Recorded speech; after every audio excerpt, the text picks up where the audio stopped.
Assalamualaikum warahmatullahi wabarakatuh. Salam sejahtera bagi kita semua dan salam pramuka. Halo adik-adik, perkenalkan nama kakak Danendra Wilya Sentana. Pada kesempatan kali ini, kakak akan menyampaikan materi mengenai pertolongan pertama pada kecelakaan. Pengertian PPPK atau P3K. PPPK atau pertolongan pertama pada kecelakaan adalah upaya pertolongan dan perawatan sementara terhadap korban kecelakaan sebelum mendapat pertolongan yang lebih sempurna dari dokter atau paramedik. Berarti hanyalah berupa pertolongan sementara yang dilakukan oleh petugas P3K, petugas medik atau orang awam yang pertama melihat korban. Tujuan-tujuan P3K: mencegah kematian, mencegah cacat yang lebih berat, mencegah infeksi, dan mengurangi rasa sakit dan rasa takut. Prinsip P3K. Beberapa prinsip yang harus ditanamkan pada jiwa petugas P3K adalah apabila menghadapi kecelakaan adalah sebagai berikut ini. 1. Bertindak cepat, tepat, dan hati-hati. 2. Pandai melihat situasi yang sebaik-baiknya. 3. Sikap tenang yang dimana hal ini dilakukan dengan tidak panik atau tindakan yang harus dilakukan tidak tergesa-gesa dengan memperhatikan si korban. Lakukan secara hati-hati. 4. Memperhatikan pernapasan si korban atau korban kecelakaan atau bahaya apapun perlu perhatian tentang pernapasan si korban, misalnya seperti napas yang tersengal-sengal, napas terganggu, atau pernapasan terhenti. Kelima, hentikan pendarahan. Hentikan pendarahan apabila pendarahan terjadi, karena apabila tidak segera dilakukan akan menimbulkan kematian. Prosedur P3K. Perhatikan keadaan si korban, sadar, pingsan, dan sebagainya. 1. Jika mungkin, bawa korban. Lakukan apa saja yang bisa dikerjakan serta segeralah memberi berita kepada dokter, puskesmas, atau rumah sakit terdekat. 2. Tertibkan masyarakat di sekitarnya. Kalau ada yang melakukan tindakan buruk, juga untuk memberikan ruangan dan udara yang cukup. 3. Jika keadaan memaksa, dana ahli atau medis belum ada, lakukan prosedur gawat darurat. Cara memanggil mobil ambulan menggunakan telepon. 1. Tekan nomor telepon gawat darurat. Misalnya di Kota Bandung adalah 50505. 2. Sebutkan identitasmu, lokasi atau tempat kejadian di mana korban berada dengan jelas, jenis penderitaan atau kecelakaan yang dialami korban, apakah karena kecelakaan lalu lintas, kecelakaan kerja, tindak kriminalitas, dan sebagainya. Keadaan penderita atau korban, sadar, pingsan, dan sebagainya. Jumlah penderita, keterangan-keterangan lain yang dianggap perlu. Untuk orang yang memanggil ketika itu, maka kita perlu memberitahukan kepada polisi. Rawatlah sampai polisi atau keluarganya datang. Jika tidak ada yang datang, bawalah segera ke rumah sakit atau kantor polisi. Bagaimana menghentikan pendarahan? Menggunakan jari tangan dengan menekan pembuluh darah yang terdekat antara luka dengan jantung. 1. Menggunakan kain bersih atau pembalut atau sapu tangan pada luka. 2. Pembalut tekan. 3. Tourniquet atau bebat putar. Hanya pada pendarahan tertentu yang besar yang membahayakan jiwa korban. Catatan: Orang dewasa biasanya mempunyai darah lebih dari 6,25 liter. Kehilangan darah sebanyak 1, liter saja dapat mengakibatkan kolaps. Kehilangan darah hingga 2,25 liter dapat menyebabkan kematian. Pembalut. Tujuan pembalut adalah mencegah atau menghindari terjadinya cemar atau infeksi akibat kuman atau racun pada luka. Berikut adalah macam-macam pembalut. 1. Pembalut segitiga atau mitella, perban atau pembalut gulung, pembalut cepat atau band-aid. Bidai. Bidai adalah alat yang dapat dipergunakan untuk mempertahankan kedudukan tulang yang patah atau retak, atau pembidaian disebut juga fiksasi. Tujuan dari pembidaian adalah untuk mencegah pergerakan tulang yang patah agar tidak menjadi bertambah parah atau mengurangi rasa sakit. Berikut adalah syarat-syarat bidai. 1. Bidai harus kuat. 2. Pemasangan bidai tidak boleh terlalu ketat. Benda apa saja yang dapat dipergunakan menjadi bidai dalam keadaan darurat?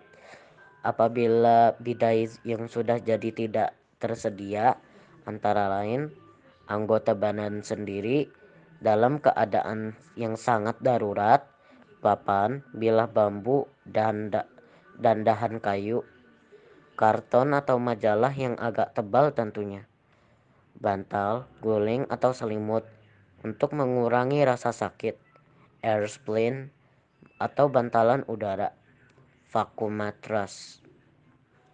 Luka. Jenis-jenis luka berdasarkan sebabnya terdiri dari luka iris, luka gigitan binatang, luka gores atau parut, luka bakar, luka tusuk, luka akibat zat kimia atau penyakit, dan sebagainya. Jenis-jenis luka berdasarkan tempat luka itu adalah luka dalam atau jika luka terjadi di dalam tubuh, luka luar. Cara-cara umum pertolongan terhadap luka yaitu hentikan terjadinya pendarahan, siram atau usap dengan obat merah atau merkurokrom atau yodium, berilah sulfatilamid powder, dan jangan terkena air. Tutuplah dengan kain kasa steril atau kain yang bersih. Jangan sekali-kali melekatkan kapas tanpa obat atau salep. Keterangan obat merah atau yodium dapat digunakan untuk mematikan hama kuman.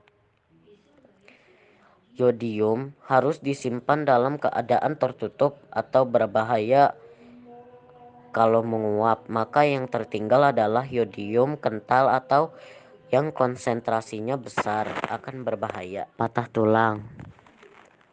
Patah tulang menurut keadaan patahnya dibagi menjadi 1. Patah tulang terbuka. Apabila patah tulangnya sampai menembus kulit sehingga terjadi pendarahan. 2. Patah tulang tertutup. Apabila patah tulangnya tidak sampai menembus kulit tetapi terjadi pembengkakan atau memar.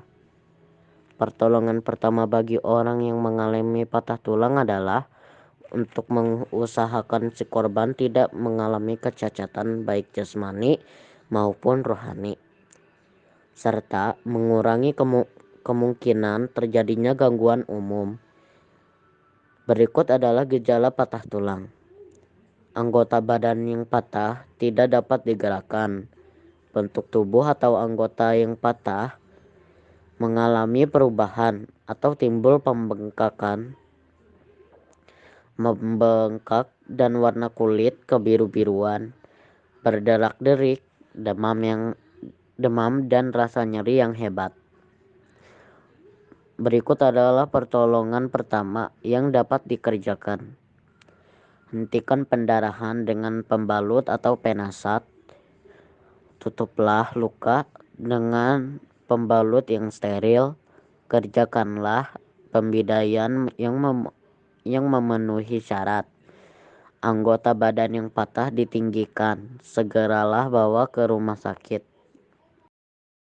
Peralatan P3K: kapas, pembalut perekat atau plester, kain segitiga atau mitela, bahasa Belandanya driedoekverband, pembalut gulung atau kasa, pembalut kasa atau gasverband, gunting, pipet atau penetes mata, pinset atau alat pencapit, karet penasat atau bebat putar, atau tourniquet untuk menahan pendarahan, bidai, kotak atau tas PPPK yang selalu tertutup rapat. Berikut adalah peralatan atau obat yang harus diberi etiket atau tanda, yaitu warna biru untuk obat luar atau tidak boleh diminum, warna putih untuk obat dalam, warna merah atau hitam untuk obat-obatan yang beracun atau berbahaya. Tuliskan tanggal penerimaan obat-obat pembelian dana kadaluarsa. Simpan di tempat yang aman dan jauh dari jangkauan anak kecil. Obat-obatan yang harus disediakan. Obat-obatan.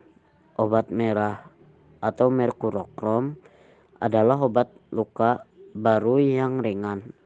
Yodium atau yodium tinctur adalah obat luka baru yang berbahaya. Perbalsem atau salep adalah obat luka lama.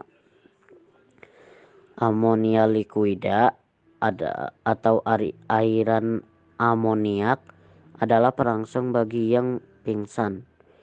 Larutan burawi adalah pembersih luka atau pencuci luka. Burwater adalah pembersih atau pencuci luka. Bisa juga untuk mata.